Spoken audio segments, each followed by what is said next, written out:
নমস্কাৰ প্ৰিয় দৰ্শকসকল, সকলোকে স্বাগতম জনাইছোঁ মোৰ ভিডিঅ'লৈ।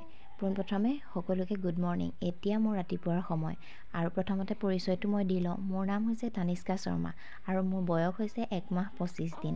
আজিৰ পৰা ভাবিছোঁ এনেকৈ ভিডিঅ' বনাই আপোনালোকৰ মাজলৈ মই আহি থাকিম। আশা কৰোঁ আপোনালোকে চাই ভাল পাব।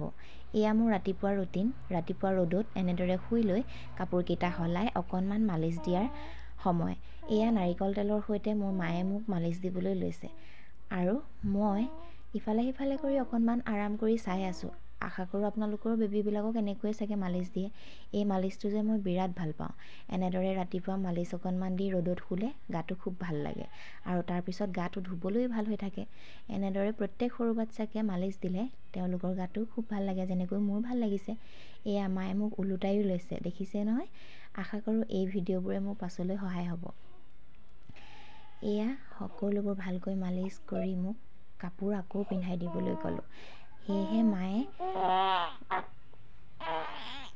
হাতে ভৰিয়ে মালিচ দি নতুনকৈ মোক কাপোৰ পিন্ধাই দিলে। কাপোৰ পিন্ধি কৰি আকৌ অকণমান ৰেষ্ট ল'ম বুলি ভাবিছোঁ। কাপোৰ পিন্ধি থাকোঁতে আপোনালোকক এটা কথা সুধোঁ, মোৰ বাৰু নাড়ীটো মন কৰিলেনে? অকণমান আনতকৈ ডাঙৰ।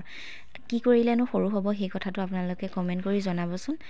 আচলতে এনেকৈ কান্দি কান্দিয়ে মই ডাঙৰ কৰি পেলালোঁ। সেয়েহে ভাবিছোঁ এতিয়া অকণমান সৰু কৰিব চেষ্টা কৰোঁ। গতিকে আপোনালোকে উপায় দিব কেনেকৈ সৰু কৰিব পৰা যায়। এইবাৰ আকৌ সময় আহিল মোৰ ৰ'দত বহাৰ। এয়া মাৰ কোচতে অকণমান ৰ'দ লওঁ বুলি ভাবিছোঁ। ৰ'দত ৰৈ অকণমান গাটো গৰম হ'লেই ঠাণ্ডা পানীৰে হ'লেও মই গাটো ধুবই লাগিব। আজি আপোনালোকক ৰাতিপুৱাৰ ভাগেই দেখালোঁ। আশা কৰোঁ ভাল পালে। আকৌ এনেদৰে আহি থাকিম।